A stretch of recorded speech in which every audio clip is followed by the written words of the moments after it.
Welcome to a conversation about the astonishing book, The Waiting Place, When Home is Lost and a New One Not Yet Found by Dina Nayeri, with photos by Anna Bosch-Mirape and published by the kind and clever folks at Candlewick Press.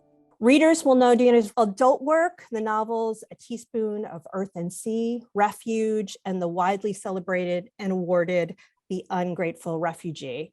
She is also the author of the nonfiction book, Who Gets Believed When Truth Isn't Enough. And it sort of strikes me that when truth isn't enough may be the entire mission statement for fiction. Such a good phrase. I trust that you're holding one of Dina's books and are turning to her biography, and I imagine you will be as gobsmacked and humbled as I am by her achievements.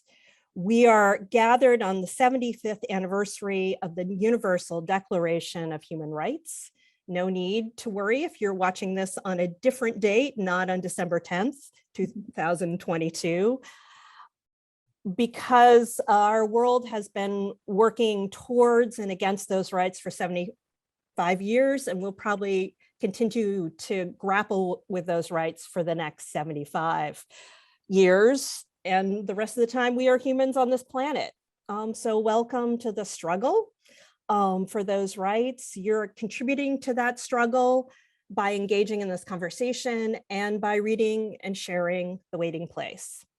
I'm Kirsten Cappy. I'm the executive director of I'm Your Neighbor Books, which is the sweet space you see behind you. We're a nonprofit that uses children's literature to change the conversation on immigration.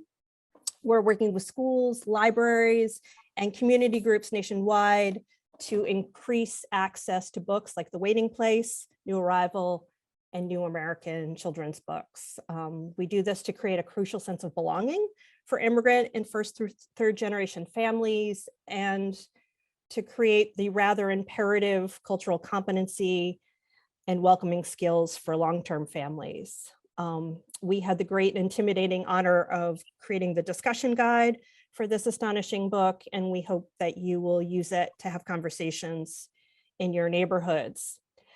I was rereading the Declaration of Human Rights this morning over a cup of tea, and what struck me was the realization is that if nations were actually following these rights or striving harder towards these rights, we would have far fewer refugees in the world. And that is the conversation the three of us are having today about refugees camps, and the psychological position we place our fellow humans in. And, you know, as they strive for return or resettlement, or what the Declaration of Human Rights calls the right to life, liberty, and security of person. So I would like to turn the stage over to Louise to introduce herself first. Thank you so much. And thanks for putting this together. I'm Your Neighbor Books and Candlewick Press. And thank you both for being here. Also, my name is Louise El-Yafouri. I am the chief consultant at DiversifiED Consulting. We walk alongside schools, nonprofit organizations, business organizations, healthcare organizations to make sure that we're adequately integrating and supporting and welcoming recent arrivals. So we work to facilitate culturally responsive messaging. We do a lot of work around trauma-informed work with culturally dynamic communities, multilingual education, and a lot of curriculum writing and design. So I'm really, really excited to be part of this conversation. And now we'd like to hear a little bit from Dina. Hi, everyone, and thank you both just for being here with me, for having me. It's a real pleasure.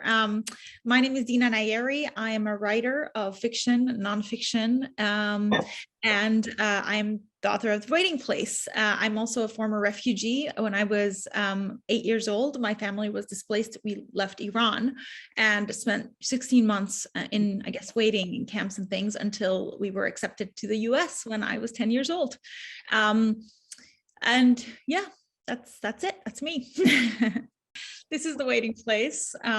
Beautiful photography by Anna Bosch-Mirape, and I guess it's a story of a group of children that was at Katsakas camp when I went there to visit with Anna, and we played with them for about a week or 10 days in 2017, I think it was, or 2018, before the pandemic. Yeah, we put this book together. I'm going to read you the first pages, and will you just tell me when you want me to stop? Yeah. Okay. This is The Waiting Place. When home is lost and a new one not yet found, children are sent to the waiting place. Sometimes they go with their families, and sometimes they're alone. At first, the waiting place welcomes you.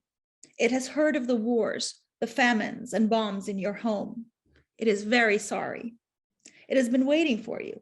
It wants you to come in and to stay. Inside its gated mouth is a dreary, lazy encampment where there is nothing to do but drift. Children wait, letting time slip away. They forget things.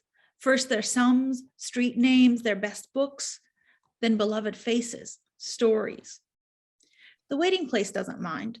It wants more children and mothers and fathers. It doesn't want you to visit the nearby lake, to hike the frosted mountain, to learn your new language, or to work or build or learn. It craves your hours, weeks, years. Here is a place that always sees you, it whispers in the night. You must wait, any day now, tick-tock. Why bother with plans? Sit, sleep, fight. Don't be caught on pausing. So I think that many in the US and Europe, if you ask them, would say they would think of as refugee camps as a place of safety and welcome. And one of the very first phrases in the waiting place is, at first the waiting place welcomes you. Yeah. You pull us right in because that could be our perception. But you very quickly change that perception of that welcoming and safety. And I wonder why it's important to you to change that perception of what a refugee camp is. Yeah. Well, I think that's because I think people are very well-meaning in these kind of situations, humanitarian situations where they set up a temporary place. I mean, not just refugee camps, but any kind of help that we give to other people. We tend to get very, very kind of furious at all the bad that's happening in the world. We do something and then we immediately forget the cause or the thing that made us rage. We go back to our own lives, our own places of safety. And one of the things that happens in refugee camps is that people have just escaped. They're frightened. They arrive. They feel a sense of security, a rescue, and there's someone to welcome them. And then they're forgotten, and then they have to wait a very, very long time. A lot of the people that I spoke with, and also, I guess, when I was a refugee, I had this experience of feeling like, you're just being made to wait your life away. And, doctors don't come by that often. Teachers are all just volunteers who kind of come and go. Sometimes there is no teacher, no school, and there's nothing organized because no one's really kind of dedicated to these places. Often they're underfunded. They're badly equipped. You don't have very good food. You don't have very good accommodations, sheets, heat, all the things that you need, especially education for the children. And it does give you the sense of a place that's very much forgotten and where life just kind of wastes away. And there's kind of this really key moment in childhood. It's about when, I was in the camp and these kids were in the camp, when you arrive having had all this fire of childhood. You had a school, you had a life, you had your sports, and then there's only a certain period of time you can just sit around waiting without any idea of what your future will be before that fire is snuffed out. And there are people who've been in the camps for 5-6 years whose fire is snuffed out. It's a real loss for the world. So in that way, it's not a place of safety. It's a place of great danger. It has to be a temporary space and people have to move through it fast. And it's the job of governments to make sure that people move through it fast and they are not made to linger there forever. And it's like a purgatory. I find it interesting you say that. I mean, considering that the average time an individual spends in a refugee camp is nearing 20 years. And so for children, especially those in formative years, in a lot of cases, we're looking at even an intergenerational existence within refugee camps. You made another point two, especially in the afterward, looking at the displaced persons, that sometimes the refugee camp, of course, many refugee camps are not formalized refugee camps like we would think of with tents and UNHCR supports. They're in the middle of cities. They're in just built into the city. They have their own infrastructure. They have all of those pieces. And those are also kind of stuck in time also. So we have those who are identified as refugees, but then we have Palestinian refugee camps and Syrian refugee camps. And a lot of our camps, even in Tanzania, are that way also, in which folks are just stuck. And you mentioned too that those folks even aren't all accounted for. So if you take all of those people internally displaced and those who are resettled into neighboring countries that might not necessarily be classified or have that designation yet, and formalized refugee camps, we're talking about a significant number of human beings that may be stuck in this place that you describe as the waiting place. Yeah. I mean, I think it's interesting that you should mention these places that are kind of just kind of in the cracks of society, in the middle of, cities or in converted places. The place that I stayed in as a kid was kind of in the husk of an old hotel. And one of the places I visited, when writing this and the ungrateful refugee, there was this camp in Greece that was in a converted, one of those kind of holiday villages, those kind of, they're already kind of depressing, but they're sort of this middle-class holiday villages. But this place had gone completely to rot, and it had been converted in a refugee camp. And it was one of the most dreary places I've ever seen. The playgrounds and things just completely broken, and the remnants of other people's past holidays, like an empty pool, a disused tennis court. It was like a holiday village from Stranger Things, like from the Upside Down. And I think that it's dispiriting. It's kind of a toll on the spirit, aside from all of your physical needs. So moving forward a little bit, when you talk about the waiting place, you have this passage in there where you talk about it encouraging children to sit, sleep, fight, and to never unpause. And this idea of never unpausing is really profound. And so in thinking about that, what is the waiting place's motivation, or what does that mean? Yeah. Well, the one, I guess, kind of creative licensing that I took writing this was to create a villain out of the waiting place, as if this is a force that actually kind of feeds off of your waiting, off of your anxiety, all of those things, because it does feel that way. At some point, it feels sinister, Obviously, the reason that they're made to wait is because people have forgotten, maybe there isn't necessarily one person with a sinister motive, but there is, after you're made to wait long enough, you start to feel that there is a kind of a hand at play, or something that is feeding off of this pain and suffering that you're undergoing. And so that's kind of the villain I made out of it. You obviously, when systems are blocked and bureaucracies are not working and people's lives are, kind of at stake and slipping away, naturally, the systems and these hope that you won't make too much of a fuss, that you will stay and be quiet and just let things happen as they will. But of course, we have to make a fuss, otherwise people's lives drain away. So for me, this was about kind of building a fictional kind of imaginary villain that represents what that experience is. And fighting, I love a quote from the afterword, to say that every child is waging a private war against the monster.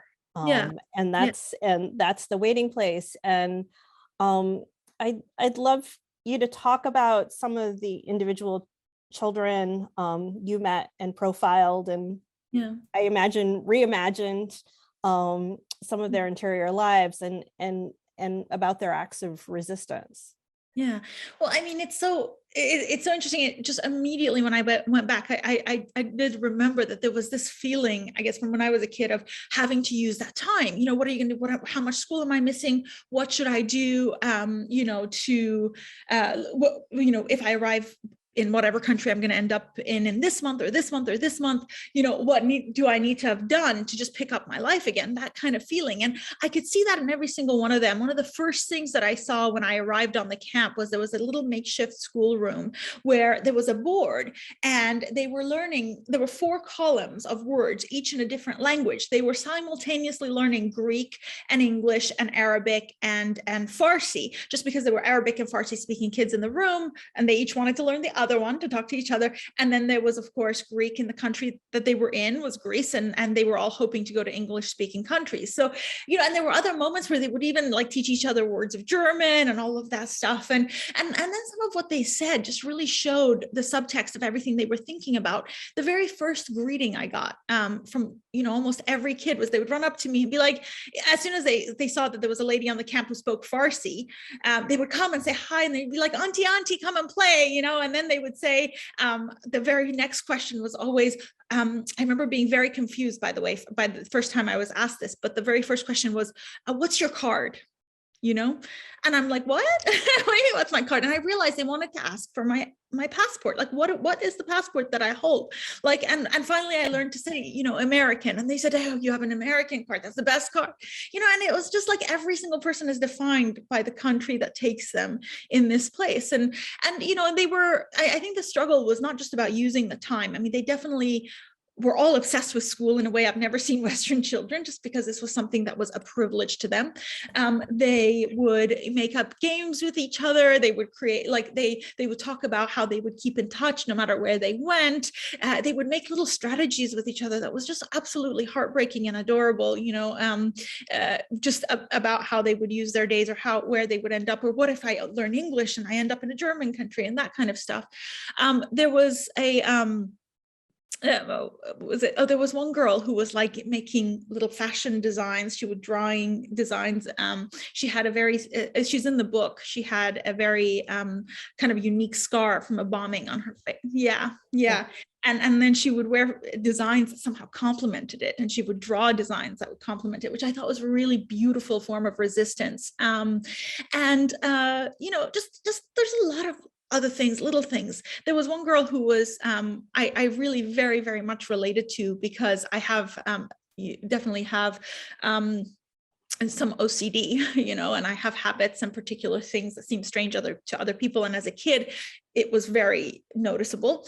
And I could see she had the need to soothe herself at times, like I used to. So she had this little video that she would run, which was a lot of soothing things happening, things slotting into place, paint being smoothed. You can find these videos. They're soothing for everyone, but for a person with OCD, they're particularly calming. And they saved themselves each and every day. And I think that was really, really beautiful, the kind of skills and strengths that they were forming there.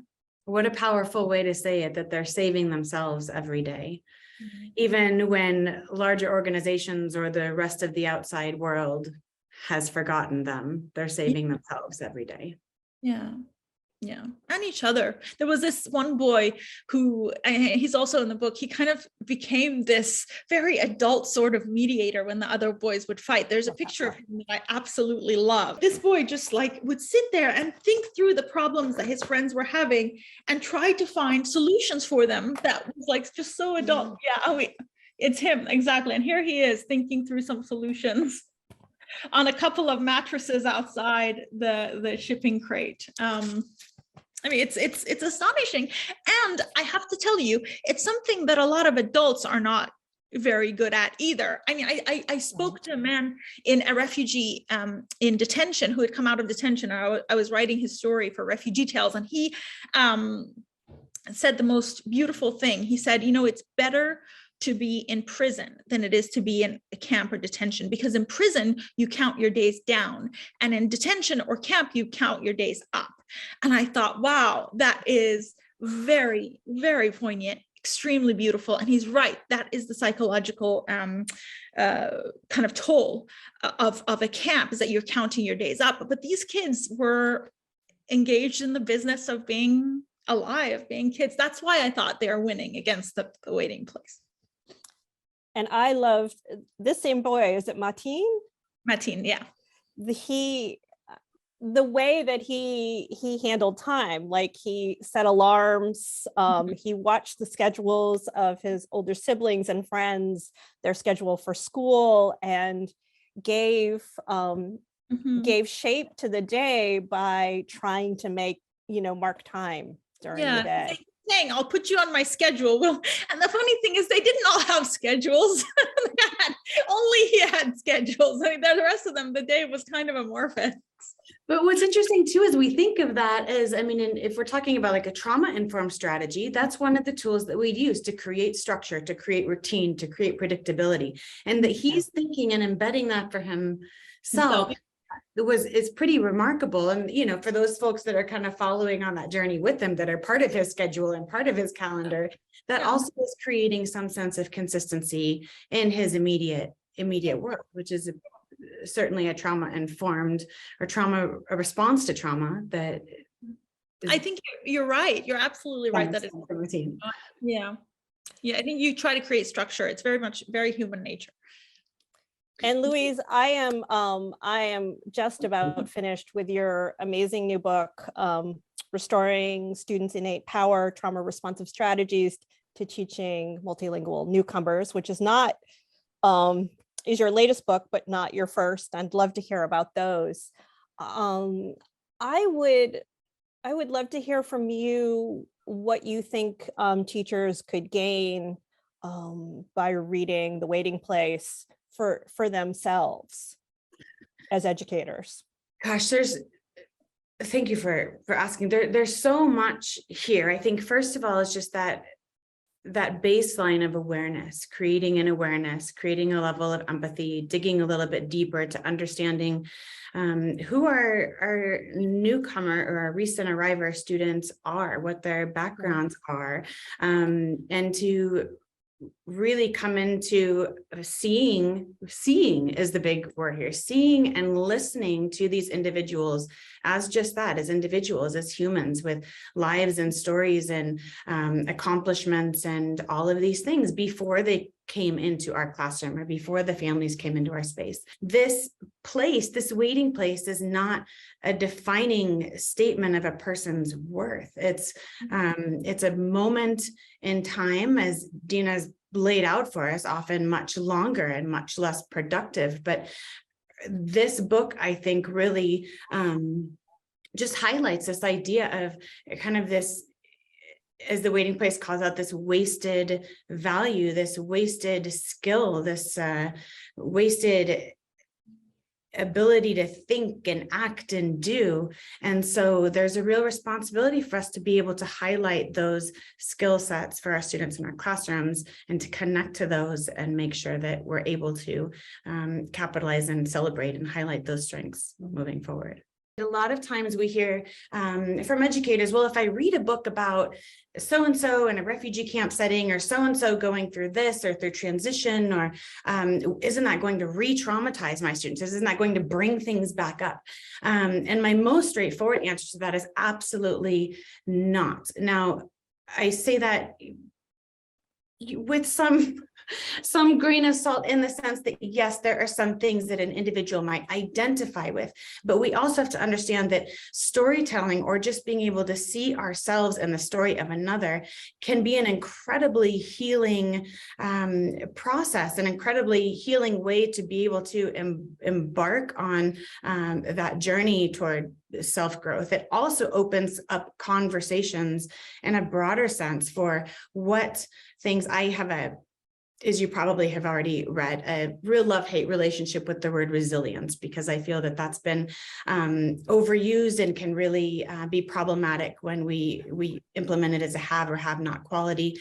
So I'm hesitant to use that word, but it can help in having conversations about what being resilient in the technical clinical sense looks like, and how we can do that, whatever our background is, if it's coming from a refugee background or an immigrant background, or a background of someone who was born and raised in a certain environment without exposure to people who are different than they are. So really opening up those conversations across the board is one way to be able to move into trauma-informed strategies without asking students for their exact story. And I would hesitate to pull that out of an individual, but retelling someone else's story can really help connect. And yeah, just jumping in on that, I feel like I should add that when, recently I've been visiting a lot of UK schools, to talk about how to welcome. And this is one of the key points, do we put the refugee children, the displaced children kind of through that?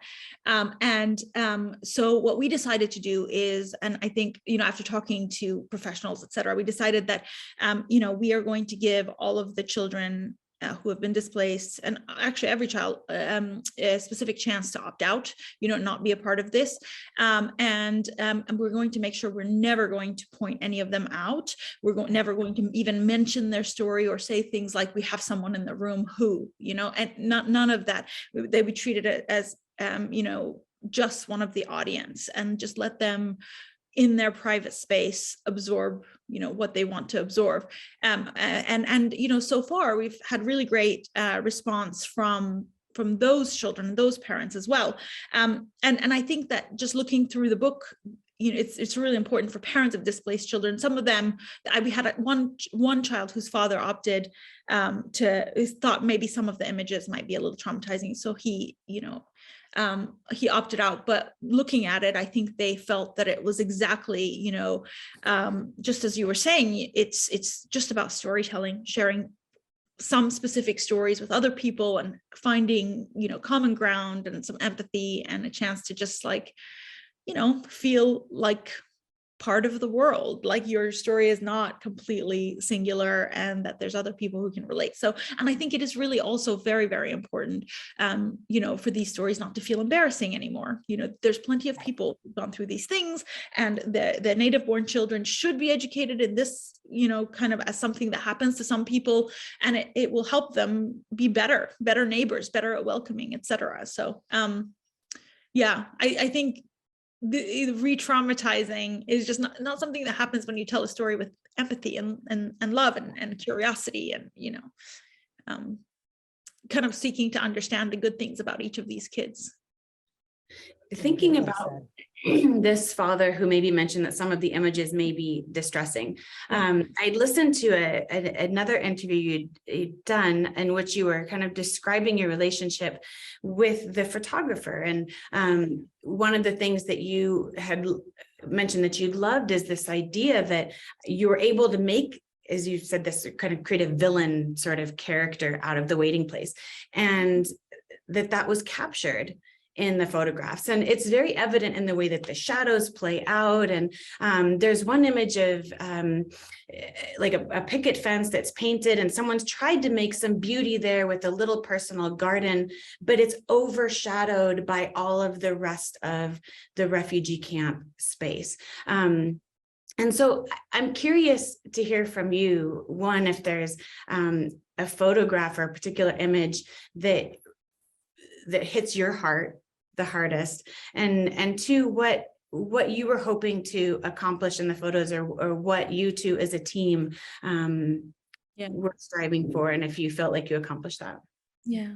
Well, thank you for that question. Anna, she is an incredible photographer, and an artist, very kind of she's done incredible work in the past and been honored for her work, etc. So I was not about to kind of try to influence the photos, because that was her, area. And I think the reason that I asked her to be the photographer on this is precisely because of the ways that she's photographed, people in the past, people who are in parts of the world we haven't seen, and also refugees, etc. And just the way those pictures look is just so eye-opening, so different, so new, and completely avoids cliche, like the cliched images of particular places and people. So for me, it was just like, okay, Anna, you do your thing, I'll go play with the kids, talk to the kids. And sometimes, and I would talk to some of the kids while she photographed other parts of the place. And so she was alone in her artistic world, and I was alone in mine. And I was the one who spoke Farsi, and she didn't. So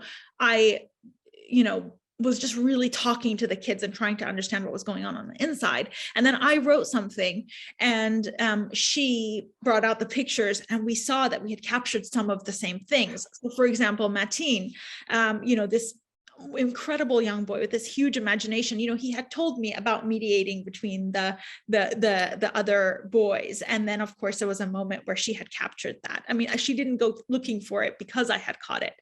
We only saw after the fact that there was just some things that we captured. The same with the Mobina, who had the iPad and was looking through the soothing things. She had captured her on that iPad.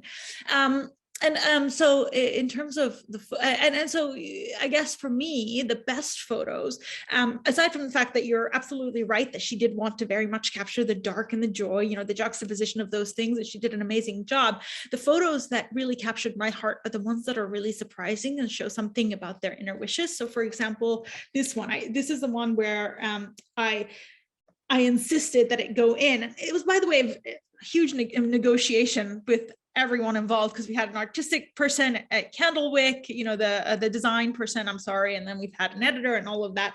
And there was a lot of negotiating. We all had our lists of photos that we had to have, but the one that I was not going to let go, it's one for me that represents the dreams. This is Kosar taking off into the sky. She's just like, back home in Afghanistan, she was a gymnast, you know, and now all she had is this bed to bounce on. And Anna captured a picture of her just like taking off out of the frame, you know, and I thought it was beautiful. And then there were some pictures we had to include to tell the story of their life. So which are not as photographs, they're artistic, but they're not the ones that blow you away. The ones that blow you away are just little surprising moments. For example, what do you notice in this photo? Look at her shirt. Yes. It said see my shoes, and she's there barefoot. I think that's just so lovely. It's just so funny and cute. And you know, and then I like the pictures where they're dreaming, you know. Yeah. There's this wonderful photo here, and then also my team. So for me, the picture that Anna took is the cover, which, you know, a cartwheel is exuberance and joy. And when you look at it again, she's cartwheeling over a grate, which every mother would be horrified by, that, you know, she might fall. So that juxtaposition for me was one of the most powerful photos there. She in particular was so physically just like stunning to me, because she did things that I couldn't do, you know, like, and she just the cartwheeling, and every cartwheel was absolutely perfect, and she had no fear, and her hands were like calloused from it, and she was just like this fierce, like astonishing girl. Like there she is, also again, same girl that's doing the cartwheel. So she's so beautiful. I hear you. That image for me is just incredibly moving and powerful. And you spend a lot of time telling the stories and sharing the pictures, but you also put emphasis on the facts. You put emphasis on education and teaching, and you spend a lot of time, especially in the afterword, sharing some important information to your readers. One of those things had to do with the cap. So in the United States, we have a presidential determination each fiscal year. And I mean, just for background, for folks who are interested, we're at historically low levels still. So we haven't been at this level of historic low since the late 1970s. And then of course, during the former administration, it dropped even more, it rose back up. So we had a cap this last year of 150,000. We only resettled 29,000 of those. So of course, we were understaffed, had to get everything back up and running. So even though that ceiling, that cap was at 150,000, we still only brought in 29,000 folks. Now, that's a little misleading, because we did have some humanitarian parolees, which is a completely different protection status. So those were our Afghan, many of our Afghan, some of our Cubans. It's now open to some of the Venezuelan individuals.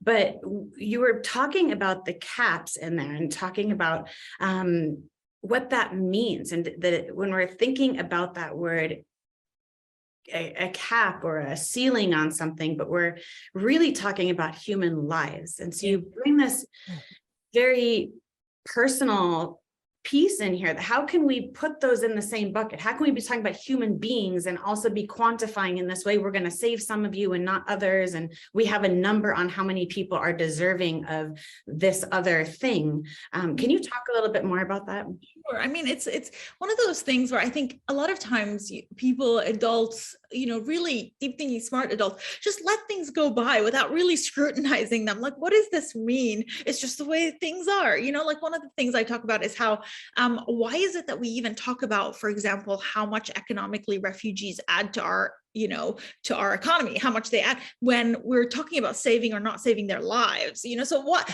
some of these things just don't actually make sense. And this is one of them, the idea that, and mind you, I understand that in practicality, like, or in practice, there is, limited resources, there's human failure, there's all kinds of ways people fall through the cracks and all of that. But how can we have a policy that says, after this number, we've saved enough people. After this number, the comfort of our citizens is more important than the life of the next person, the life of the 150,000 first person. How can we make that a policy thing? How can we actually say that? And when we're not even talking about that much kind of marginal discomfort, but another thing is about the promises that we made in the Refugee Convention, in the Geneva Convention after World War II. There is a kind of an agreement about refugees between first world nations, European nations and America. And it was about how we would treat refugees, and people, and there was a certain definition for a refugee: someone who can't go back because they have a credible fear of danger, they have a credible fear for their lives for particular reasons. There's like a set of 5 reasons. So if you have someone like that, and if you've promised that you would take everyone like that, how can you then put a cap? We already have a definition. What if there's more people that fall under that definition and can prove that they do than the cap? Then the cap becomes meaningless. It becomes like kind of this line in the sand that says, after this, I've saved enough people for my PR, and then I'm not going to save anymore. So I'm just against the whole concept, although I do think it's wonderful that, the cap was increased dramatically after the last administration. Still, the very idea seems counterintuitive, morally wrong, and I don't get it. There's a statistic that has stood out for me. I've been working with newcomers in a classroom setting. I worked with them for 12 years and I work with them now in different settings, but there's kind of been a guiding statistic throughout that time that has informed and pushed me forward. This does not count all of the folks that are displaced due to other causes, natural disasters or famine or any of those other things that can't be qualified as refugees. So if we just look at the number of refugees, less than half of 1% of the world's refugees will ever be resettled to a third-party country, meaning places like the United States, Australia, Europe, Canada. Less than half of 1% of the world's refugees will ever be resettled. So those individuals that we're working with here, for example, are truly 1 in a million. And when you think about just that less than half of a percent, and you talk about this idea of not putting a cap on things, it really, really resonates, just how insignificant that number is. Again, not counting other displaced folks that are transitioned for any other number of reasons. So I certainly appreciate you bringing this information forward. What other readings or recommendations would you make for folks who are wanting to dig deeper on this? Well, for children or for adults? Let's say for children. Yeah, there's this one book that I love reading with my daughter called This Is How We Do It by Matt. I wasn't expecting this question, so I've forgotten the last name of the author, but you can find it. It's called This Is How We Do It. And it's a story, it's these 7 children that have been illustrated, but the author went and found them in 7 different countries, and it goes through their day. And the point of this book is to show children how, a 24-hour period in the lives of a kid in India, one in Japan, one in Iran, one in, Russia, one in Italy, one in how, they're very, very different tangibly in terms of all the sensory information. And, something seems strange, but it's really wonderful to go through it with them and just see that at the end of the day, they all have, kind of the same shape to the day, the same things that they do, people that they love, et cetera. And I think that it's a really fantastic book for helping kids grasp the bigness of the world, and also to very subtly grasp the differences in economic status, in different parts of the world. Like, for example, when you see the breakfast or the lunch of the kid in an African village versus, like, say, the kid in, I think there was, there's a couple in Europe, and I'm not sure if there was one in the US, but anyway, the point is, you can really see how differently they live, and you can start to understand that your way is not necessarily normal, and I think that, and although it's not a refugee or displacement book, I recommend it because of this, because I think underlying all of these terrible policies is this kind of philosophical bent toward the idea that we deserve everything we're born with, and that our way of life as Americans is normal, and that we are,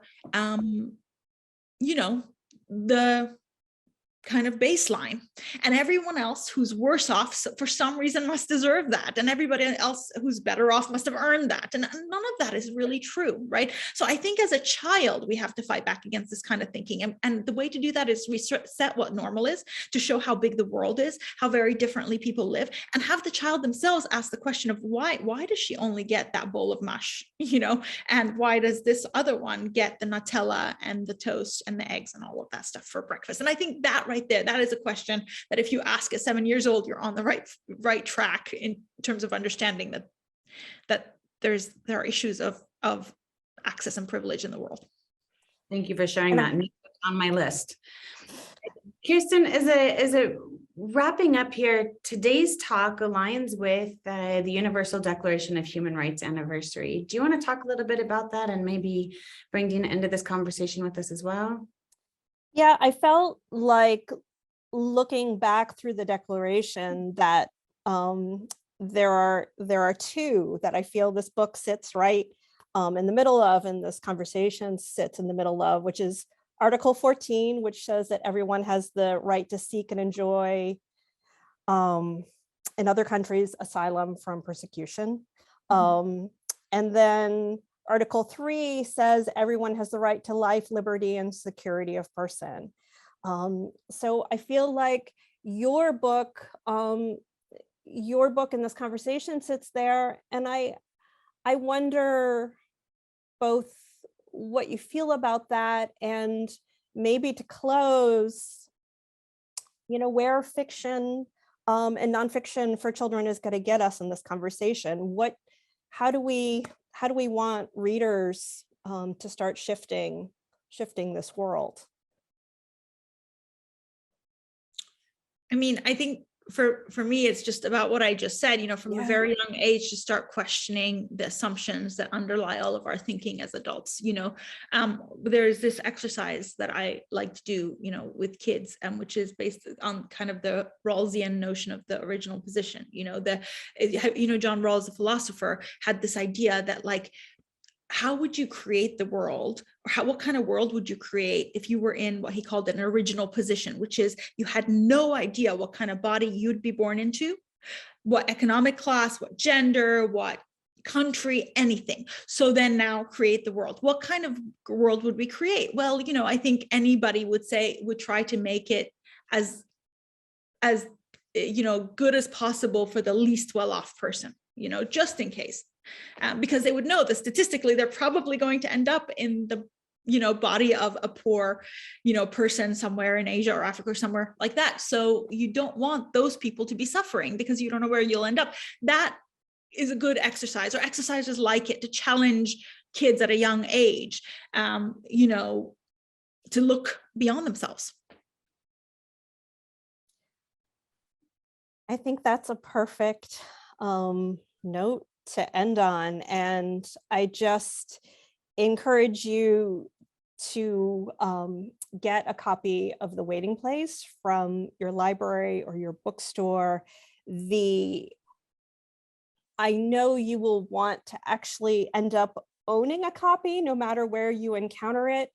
I think I'm on my 10th read through, and there are layers upon layers and ways that you get to know these children and integrate, Dina, your incredible, powerful afterword into the lives of those children each time you read it. And I really encourage teachers to read it and to share it with their colleagues and discuss it internally before bringing it to their students. And I just really am so grateful that this book is in the world. Thank you. Thank you so much. Thank you both. It's really lovely to talk to you. Absolutely. Thank you both for being here. And Dina, thank you so much for this fantastic work. I'm excited to bring it to kids, but most importantly to my own children.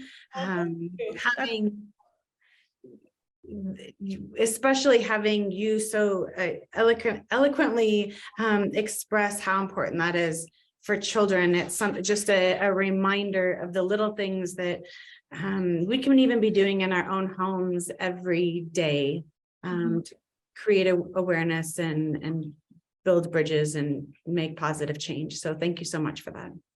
Thank you so much. And thank you for the work that you do and like helping people welcome the displaced better. I wasn't very well welcomed when I was a kid. And so I think it's because there wasn't, people like you doing the work of helping people understand that. Thank you so much. And thanks to Candlewick Press, who brought this book into the world and brought the three of us together for a conversation. Thank you. Hey, Candlewick.